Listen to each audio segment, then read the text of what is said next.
Mayavad sannyasis in Benares, they tried to ridicule Sri Chaitanya Mahaprabhu. They said as a sannyasi, a young sannyasi, his business was to study the Vedanta Sutras. But instead of doing that, he was conducting harinams on the street. He was singing and dancing on the street. They considered that very sentimental. He was described as a sentimental sannyasi who had no knowledge. And they said if he continued like that, he would fall down from his sannyas platform. He would not be able to follow the vows of the sannyas ashram. But little did they know that Sri Chaitanya Mahaprabhu, he was full of knowledge just by chanting the holy names of Krishna. He was full of bliss just by chanting the holy names of Krishna. He had all the realizations just by chanting the holy names of Krishna.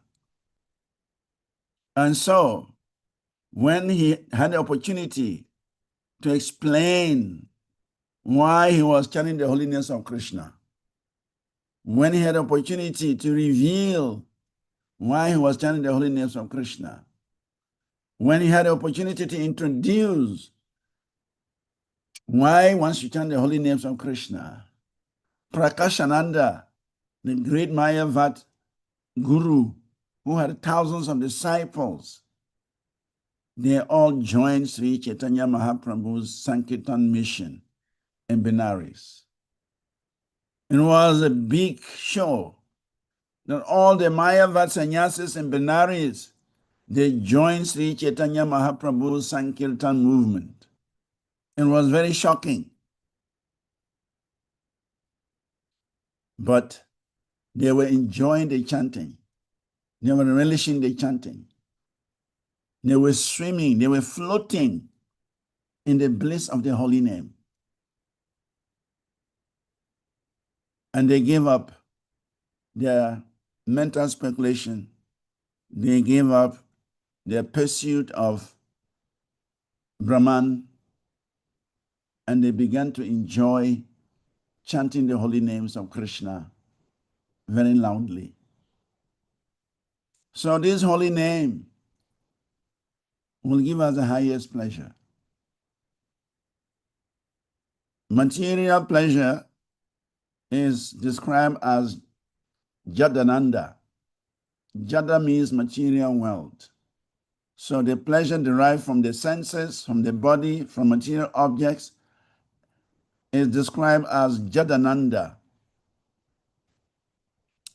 From Jadananda, one pursues the impersonal aspect of the Supreme. One becomes a Jnani, and then one pursues the impersonal aspect of the Supreme Lord. And that brings him to the platform of Brahmananda, Brahmajyoti, Brahma Ananda. Then one goes beyond the Brahmananda, he comes to Atmanananda. That is the yogis. They want to feel the presence of the super soul in their heart. So they experience Atma Ananda. But even higher than that is Prema Ananda. Prema Ananda means the nectar of love of Godhead that is arising from chanting the names of Krishna. So we have to take shelter of the holy names of Krishna. There is no better shelter in this material world than the holy names of Krishna. So every serious practitioner, every sadhaka has to take shelter of the holy names of Krishna. In fact, the holy name of Krishna is not different from Krishna. That is the fact. Krishna's name and Krishna himself, there is no difference.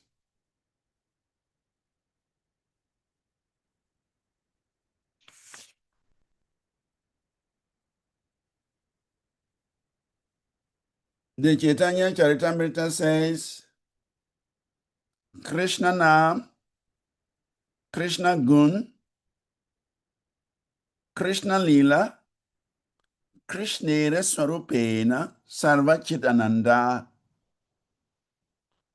That Krishna's name, Krishna's qualities, Krishna's pastimes, and Krishna's form, they are actually not different from Krishna. Because Krishna is transcendental. And Krishna's names are also transcendental. And so by chanting Krishna's names, one feels the presence of Krishna in his names. So when we chant Krishna's names, we are actually associating with Krishna. When we chant Krishna's names, we are invoking Krishna's presence. Srila Prabhupada says that when we chant the names of Krishna, Krishna is dancing on our tongue. And when Krishna dances on our tongue, we will feel great pleasure. And so the more we get purified, the more we can experience that dancing of Krishna on our tongue. And the more we get purified, the more we relish chanting those names. Rupa Goswami is praying for millions of tongues and millions of ears. Because when Krishna is dancing on the tongue, one feels great pleasure from that dance. And when one feels great pleasure of Krishna dancing on his tongue, then he gets more pleasure in hearing the names of Krishna. And one develops the eagerness to hear more. Then the desire to have more ears arises. So, taking shelter of the holy name, especially in this age of Kali, is the only means to salvation, is the only means to know Krishna, is the only means to associate with Krishna. So therefore, it is recommended that everyone who wants to realize Krishna, who wants to associate with Krishna, who wants to experience Krishna in his life, he must chant the holy names of Krishna. Our movement is the Hare Krishna movement. It started from the chanting of the holy names of Krishna. When Srila Prabhupada arrived in New York, he had nothing except the holy name. Srila Prabhupada would go to Tompkins Square with his bongo drum, one man Harinam. He would sit there and just chant the holy names for a number of hours. And the young American boys and girls, they were hearing the holy name chanted by the pure representative of Krishna, Srila Prabhupada. And by hearing that pure chanting, their hearts were getting purified. Their minds were getting purified. And with continued chanting from the pure devotee of Krishna, they became attracted. And at some point, when Srila Prabhupada instructing them, they just got up and raised their hands and began to dance. So our movement is known for chanting the Hare Krishna Maha Mantra.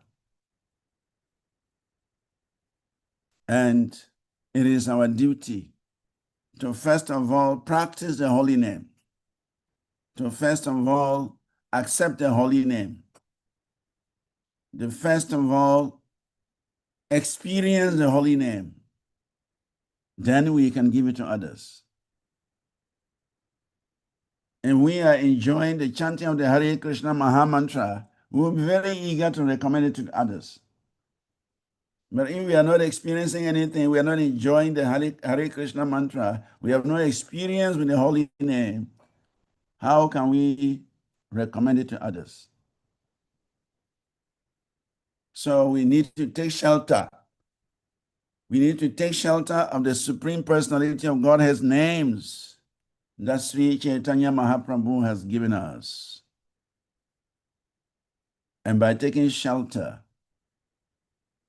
Krishna becomes available. By taking shelter, our lives will become sublime. Just as I mentioned in the beginning, chanting the holy names of Krishna has a lot of effect on all of us. Chanting Krishna's sweet names purifies the heart. It sanctifies the mind. It steadies the mind. It destroys the 6 enemies of lust, anger, greed, envy, illusion, and madness. It stops birth and death. It dissolves sins committed in a previous existence and in this lifetime. It scorches all samskaras. It annihilates attachment. It induces detachment. It uproots material desires. It empowers one and makes one fearless. It removes all illusion. It bestows supreme peace. It delivers prema. It reveals the Lord and his holy Dham. It reveals one Swarup, our eternal spiritual form. It showers bhakti ras, the taste of bhakti, the sweetness of bhakti. And it engages everyone in Nitya Seva, eternal service of the Supreme Personality of Godhead. So what else do we need? If the holy name can fulfill all these, why don't we take advantage? Why don't we take shelter of the holy name? Why are we reluctant to chant the holy names? So let us take full shelter of Krishna's names. And Krishna will reveal himself. Krishna will manifest himself.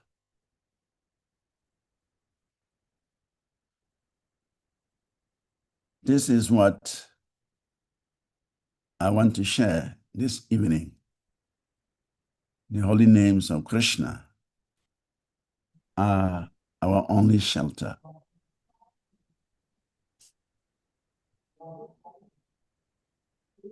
So anybody has any comment, question, you can ask. Thank you very much, Maharaj. If you have a question, please unmute yourself and ask Maharaj directly, or you can raise your hand and we ask. You can take it one by one. Hare Krishna Maharaj. Hare Krishna, Anandini Nidanam Prabhu. I beg to offer my humble obeisances and all glories to you and all glories to the assembled devotees. All glories to Srila Prabhupada. Maharaj, thank you very much for the nectar this evening. It's coming from Prabhupada. Okay. So my question is, you said this age, the religion for this age is the chanting of the holy name. Yes. And In the Satya Yoga, the form of religion then is meditation.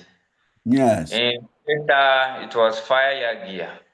Yeah. And in Dwapara is deity worship. Yes.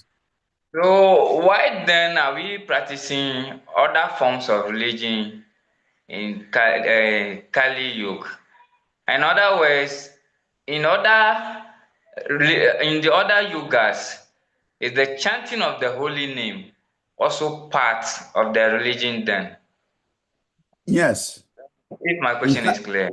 yes, I understand. In Satya Yuga, the holy name was there. In Treta Yuga, the holy name was there. In Dwarapa Yuga, the holy name was there. But that wasn't the principal process of religion. In all the 4 yugas, the holy name is there. But the principal religion was also there. And so they practice the principal form of religion for the age. So in Satya Yuga, dhyana or meditation was the principal form of religion. In Treta Yuga, sacrifices was the principal form of religion. In Dwarapa Yuga, deity worship, temple worship was the principal method of worship. And in Kali Yuga, the holy names, chanting the holy names, are the principal methods of worship. So, all the 4 ages, all the 4 types of methods are there, but each method is prescribed for a particular age. And that prescribed method becomes effective for that age. All other methods, even though they're available, but they're not as effective as the prescribed method. So even though in this age of Kali, people are engaging in meditation, people are engaging in sacrifices, people are engaging in temple worship, but they are not as effective as practicing the holy name.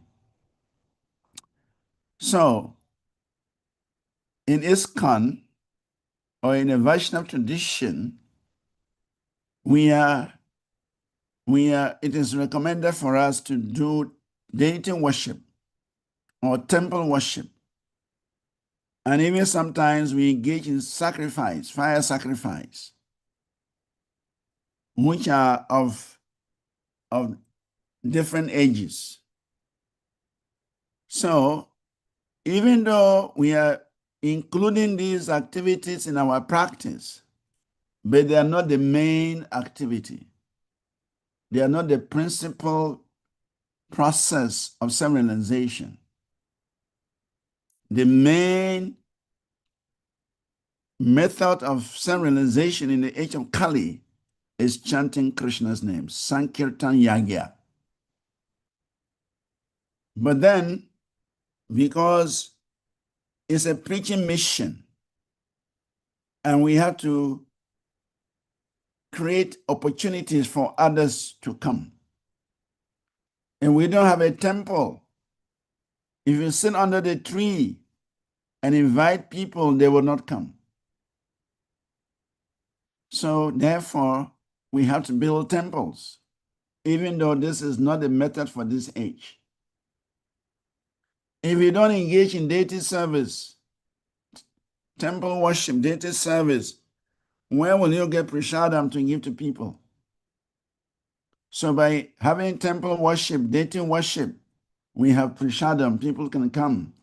And when they chant and they're tired, when they're tired of dancing, they can take some prashadam. So therefore, the acharyas, they've understood that some amount of the principles or methods that were meant for previous ages can be used to support the principal activity for this age. So the principal activity for this age is the chanting of the holy names of Krishna. And Sri Chaitanya Mahaprabhu demonstrated that. He actually did not construct any temple, although he instructed the Goswamis to construct temples in Vrindavan, to write books, and to rediscover the places of pastimes of Radha and Krishna, and to initiate the process of temple worship and introduce temple worship to people. But Mahaprabhu himself, he just traveled and just promoted the holy name. So we can see that as a preaching movement, our main activity is chanting the holy names. But we need some supporting items that will make the preaching stronger. And therefore, we need temple construction, we need deity worship, we need yagyas, because people are impressed by these things. People are attracted by these things. And so we use them to bring them to that final goal, ultimate goal, which is chanting the Hare Krishna Maha Mantra. So we are utilizing the other processes from other ages to support the preaching mission. But our main activity is chanting the holy names of the Lord. And that is why we see, even when we're opening a temple, when Prabhupada was inaugurating the Krishna Balaram temple in Vrindavan in 1975, he brought in priests from Vrindavan to conduct the yagya. But he also had devotees, a kirtan party, and they were having strong kirtan throughout the ceremony. And at the end, Prabhupada told the devotees that your kirtan was the actual installation ceremony.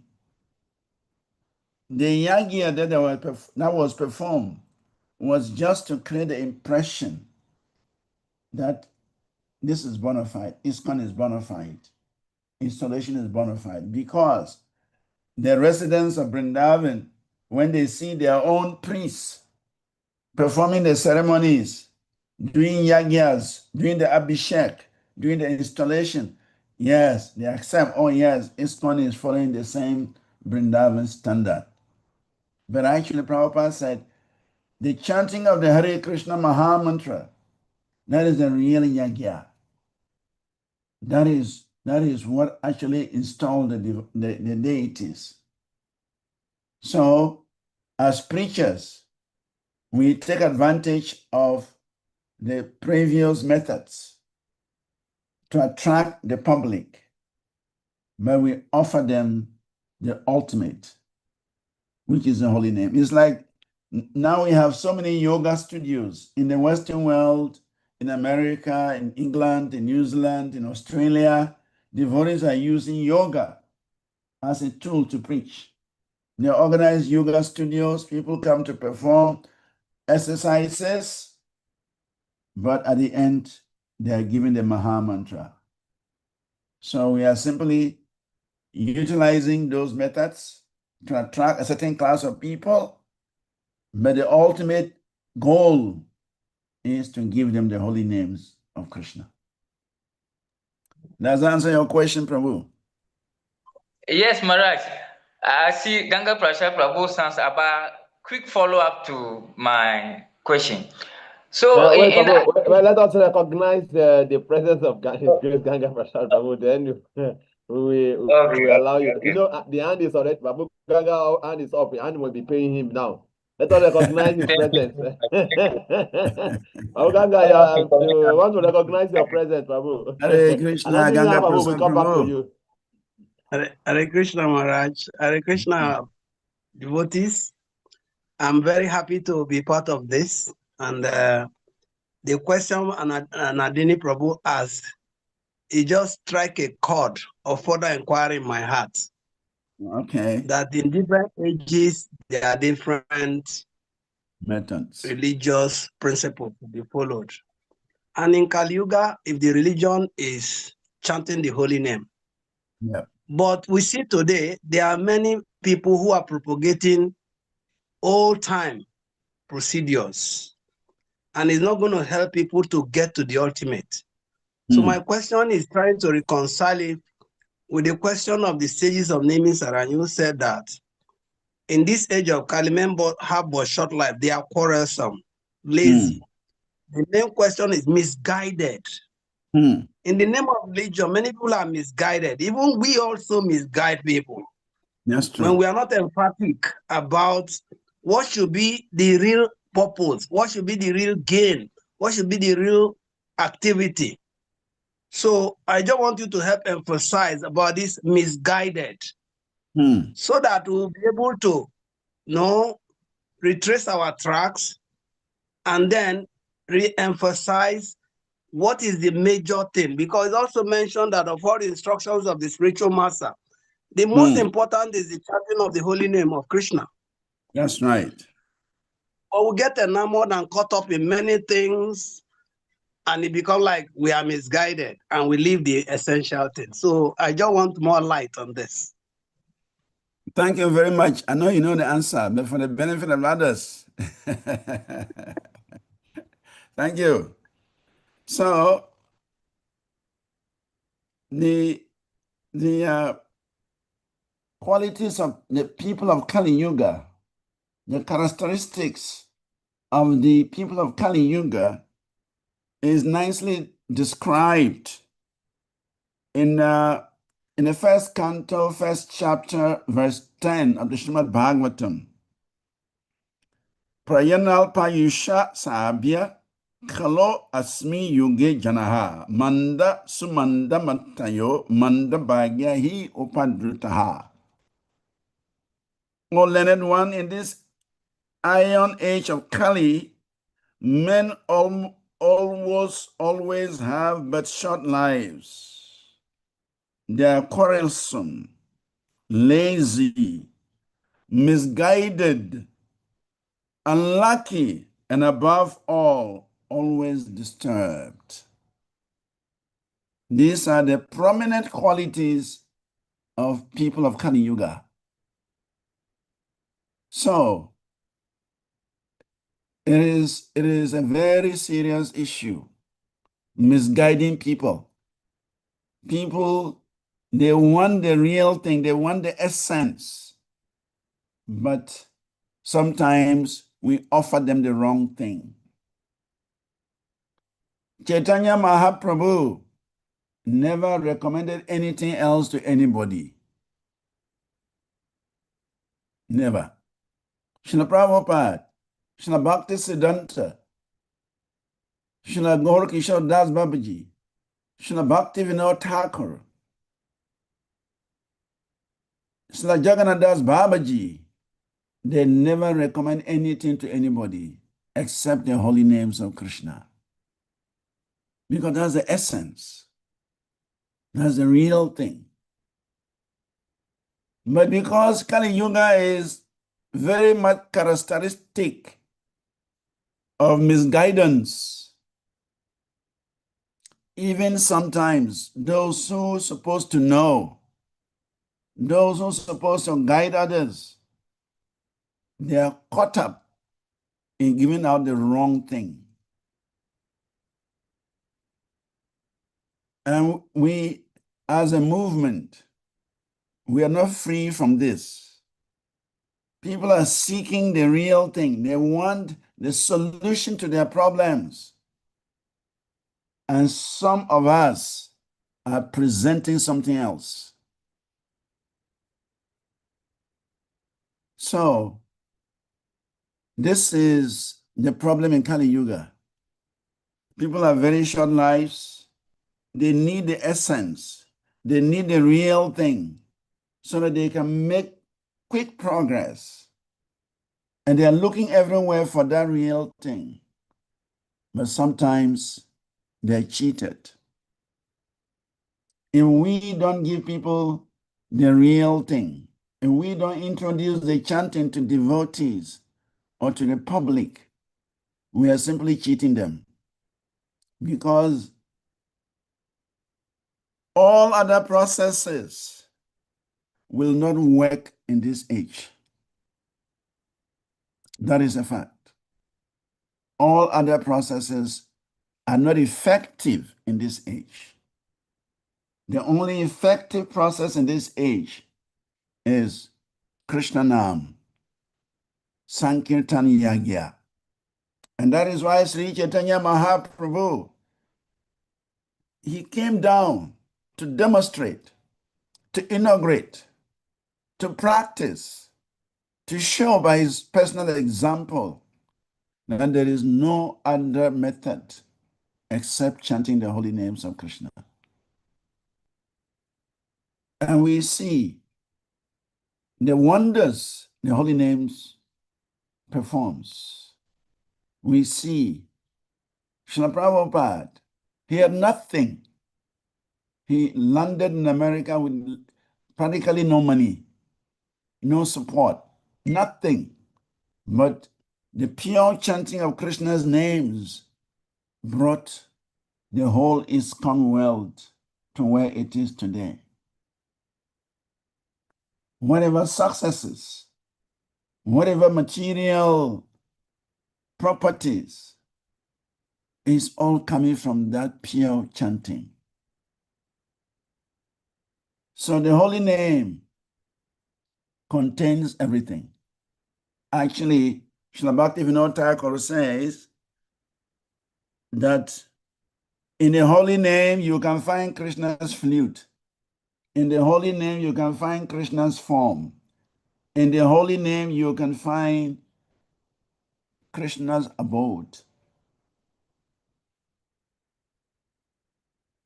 The holy name is Chintamani Dham. We only need to practice it properly, and the spiritual world will manifest. It is a fact. So we need to preach more about the holy name. We need to emphasize more on the holy name. We need to give the holy name to everybody. It's free. We need to push the holy name, knowing that this is the Yuga Dham. This is what will solve people's problems. In fact, there is a statement that says, whether we chant the holy names correctly or incorrectly, knowingly or unknowingly, carefully or carelessly, the all-powerful name of Krishna will always give some result. Whether we chant correctly or incorrectly, whether we chant knowingly or unknowingly, whether we chant carefully or carelessly, the all-powerful name of Krishna will always bear results. So our duty is to give the holy name. Nobody should come to us and go away without getting the holy name. Somehow or the other, we must introduce the holy name to anybody who comes to us.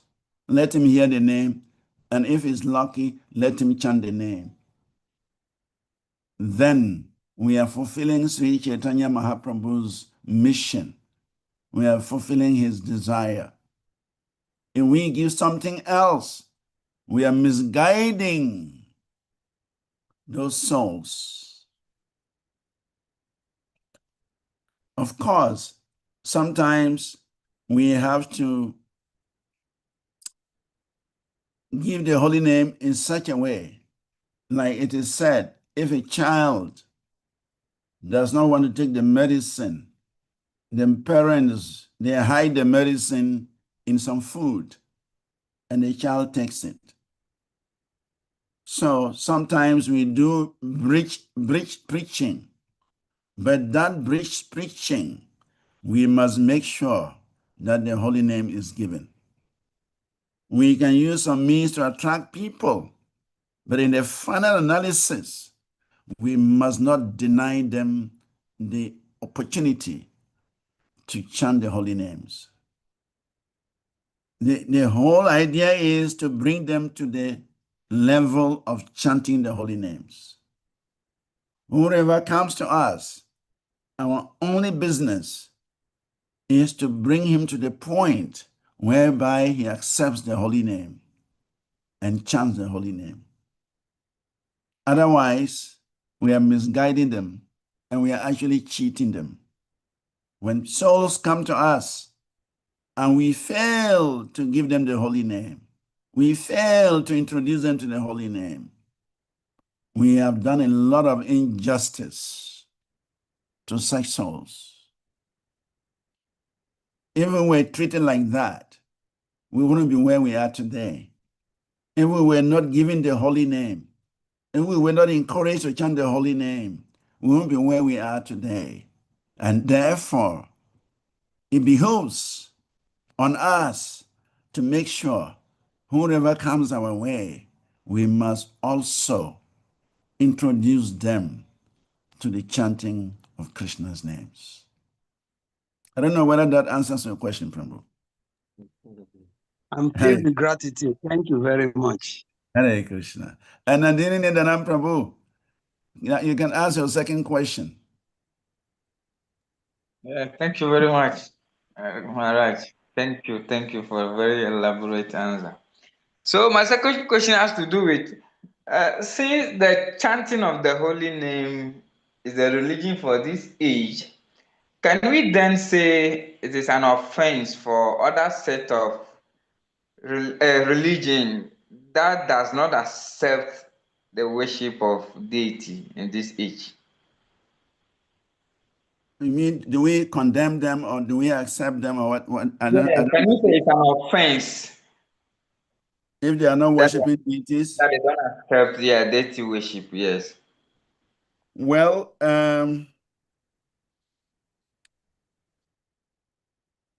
worshiping the deities, even though it is not the recommended process for this age of Kali, that is a fact. It is not a recommended process, but it helps in bringing people to the platform of accepting the holy name. So if people do not want to worship the deities, but they accept the holy name, that is great. If people don't want to participate in yagyas, but they accept the holy name, that is wonderful. But if they condemn worshiping the deities and condemn sacrifices, and they don't accept the holy names either, that is quite unfortunate. So, worshiping the deities it helps us to understand that the Lord has a form. It helps us to understand that the Lord has some qualities. It helps us to know that there is a spiritual form, because the whole world is full of impersonalism. Even people who are so-called pursuing spiritual goals, their understanding of God is impersonal. But if God is not a personal or the personality, how do we become personalities? And that is why in the Bhagavad Gita, Krishna is saying that these kings, they have lived before. They are individuals before. They are individuals now. And they'll be in the future. That means individuality is eternal. So by accepting the deities, we are accepting the individuality of the supreme and the individuality of the living entity. If we reject the deities for whatever reason, due to lack of knowledge, due to lack of information, that means we are rejecting that God is a person. And once we reject the idea that God is a person, then we will also reject the idea that we are also persons. And that is impersonalism. But impersonalism does not answer all the questions in life. If God has no form, where does our form come from? And does it mean that we have something God doesn't have? If God is a creator of everything, whatever we have, God must also have. So if we have a form, why do you think that God doesn't have a form? Then where does this form come from? So accepting deity worship indicates understanding the personality of the Supreme Lord, accepting that God is a person. And when you accept that God is a person, then it's also easy to understand that you are a person. As Krishna is emphasizing in the Bhagavad Gita, there were persons in the past, there are persons now, and they will remain persons in the future. So personality is an eternal principle that we can't deny. But the impersonalists, Mayavadis, then try to cover up this personal form of the Lord and personal form of the soul, and they confuse everybody else. So if they refuse to accept the deity worship, it means they're impersonalists. Otherwise, all the scriptures give some idea of deity worship. If you look in the Bible, there are indications of deity worship. We can't run away from it. Even in the Holy Quran, why do they have the Kaaba? Why do they have the Kaaba? It's a form of deity. So we cannot run away from deity worship. The simple fact is they may not have the knowledge. And so because they are ignorant, they are denying the existence of a form of the Lord. The deities are just there to tell us that the Lord has an eternal form, and we also have an eternal form. The two are linked. You cannot separate them. If the Lord has no form, how can we have a form? And if we have a form, how can the Lord not have a form? So, due to lack of knowledge, that they are rejecting deity worship. But it is found in their own scriptures. Deity worship is found in the Old Testament. Deity worship is found in the New Testament. Deity worship is found in the Quran. Only it's not explicit, but one can see traces of deity worship in all of these scriptures. But because they have no param system, they don't have a disciplic succession. That knowledge is handed from guru to disciple. Everybody speculates. And so the knowledge is hidden. The truth is hidden. And so when they come across a system like ours, where the knowledge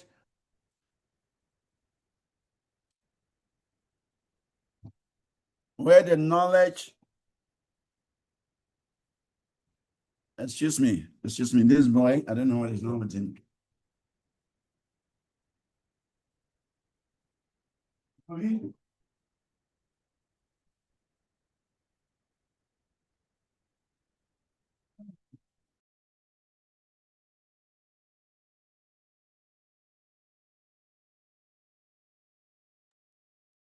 Hare Krishna, Krishna Krishna, Hare Hare, Hare Rama, Rama Rama, Hare Hare. Hare Krishna, Krishna Krishna, Hare Hare.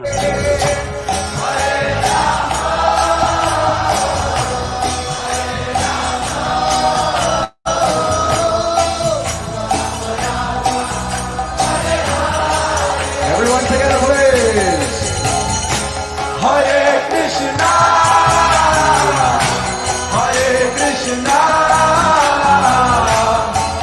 Krishna Krishna, Hare Hare,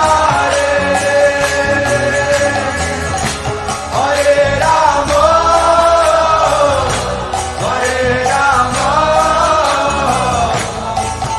Rama Rama, Hare Hare.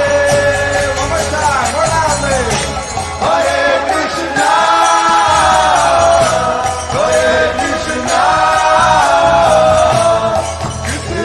Krishna, Hare Hare, Hare Rama,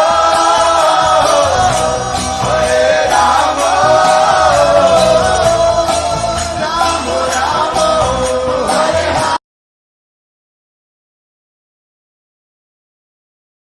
Hare Krishna Maharaj, you can unmute yourself, Maharaj.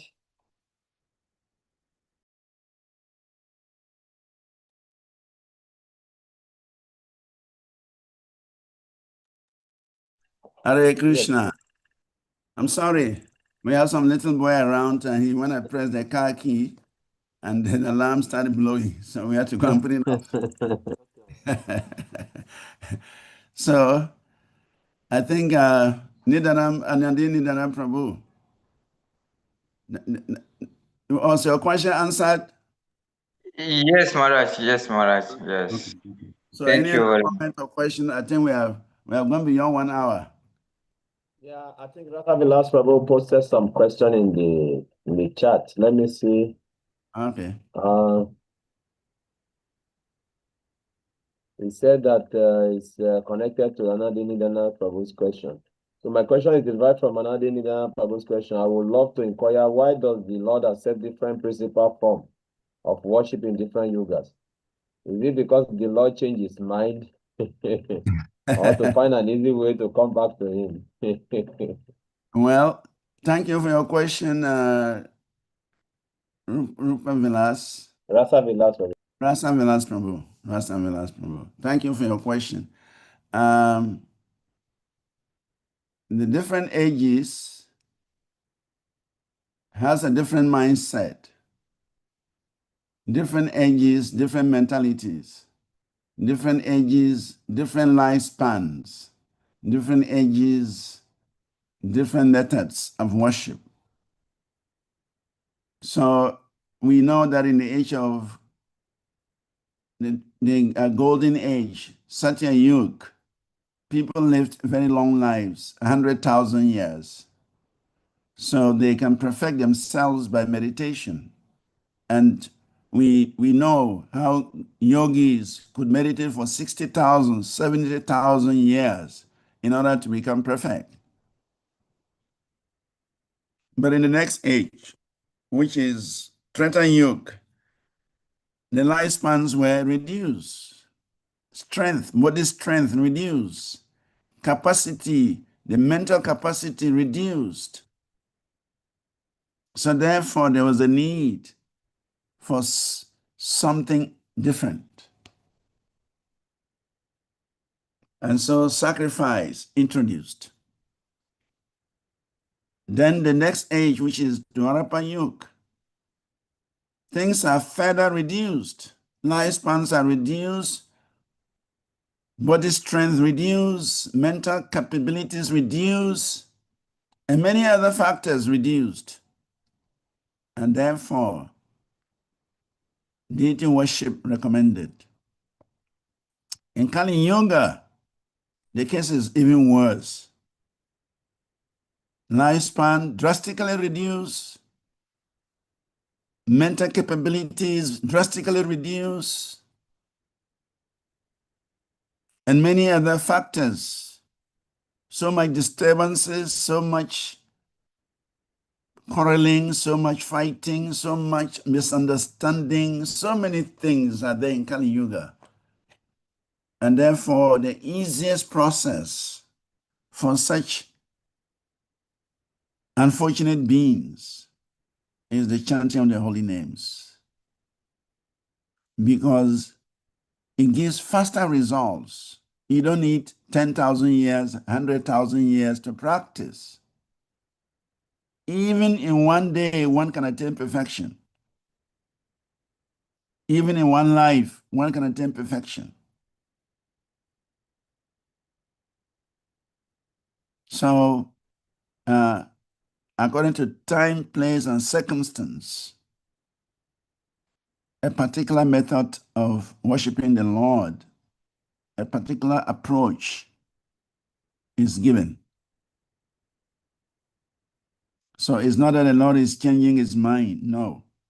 It's just that the Lord is adjusting things according to the circumstances on the ground. Even religion that we see today, they are also manifested according to time, place, and circumstance. The Abrahamic religions, they are manifested at certain times in the history of humanity according to time, place, and circumstance.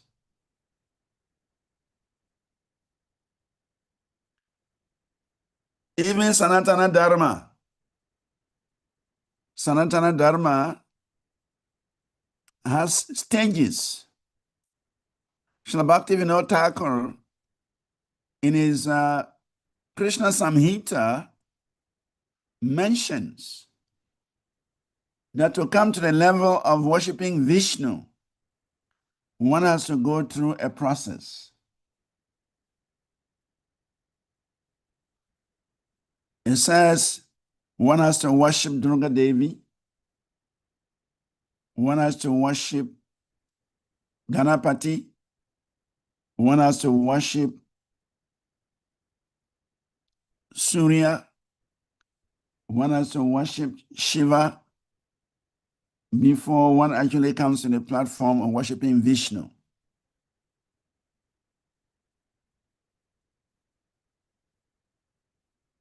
So according to one's state of consciousness, one is exposed to a particular type of worship. We can say these types of worship are just like different levels of knowledge of worshiping. And as we mature or we grow, we accept a particular type of worship. So the Vaishnava worship is considered the topmost because in Vaishnava worship, Krishna is revealed. In Vaishnava worship, the Supreme Lord, his supreme form, his supreme abode, they are all revealed in the Vaishnava Tantras.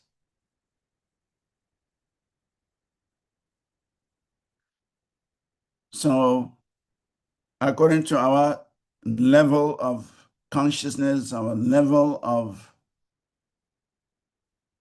interest in knowing the Supreme Personality of Godhead, a particular method is made available.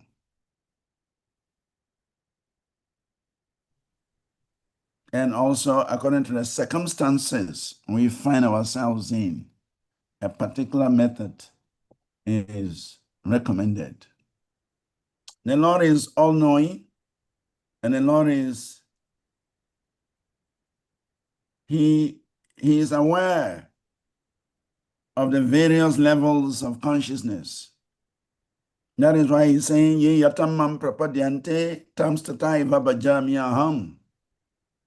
As they surrender unto me, I reward them accordingly.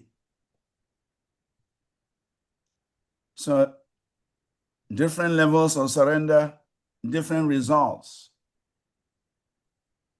Different levels of surrender, different realizations.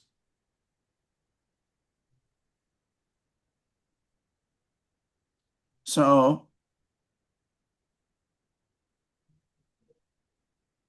our level of consciousness, our level of curiosity,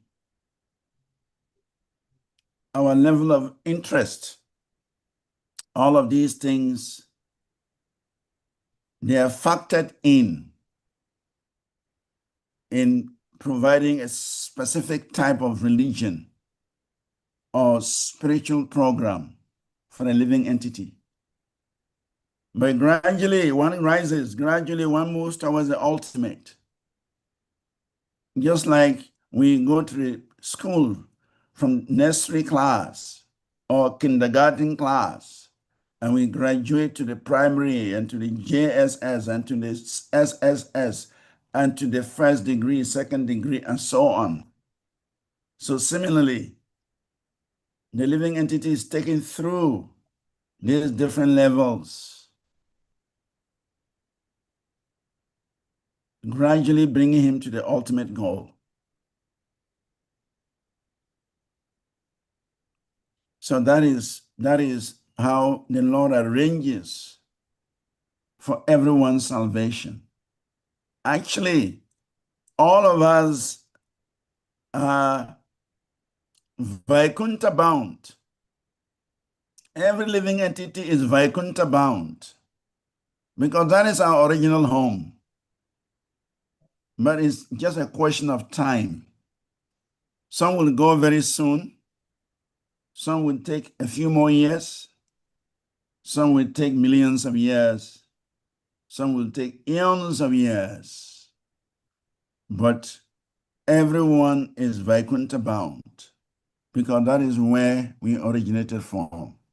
That is where we come from. But how ready we are, a particular method is given. And gradually, we are moving towards that goal. So all these different methods correspond to the different levels of consciousness, correspond to the different desires of the living entities.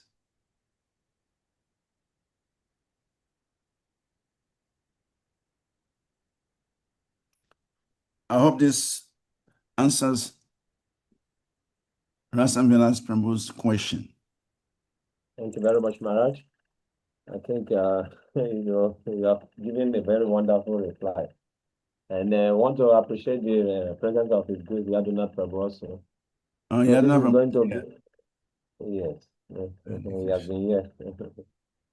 So this is going to be where every Wednesday program, and we will get the opportunity to hear from senior and pure Vaishnavas. And so stay tuned for next week. Thank you very much, Maharaj, for giving us your wonderful presentation, taking the shelter of the holy name. And we really appreciate, and we have gotten some refreshment and nourishment to chant our japa tomorrow. Thank you very Hare much, Krishna. Maharaj. Hare Krishna. Thank you for giving the opportunity to share these few points with all these wonderful souls here. Is my Thank you, Maharaj. Hare Krishna, Maharaj. Hare So let Krishna. us all unmute ourselves and chant one powerful Hare Krishna mantra to appreciate Maharaj for giving us this wonderful appreciation. Hare Krishna, Krishna Krishna, Hare Rama, Hare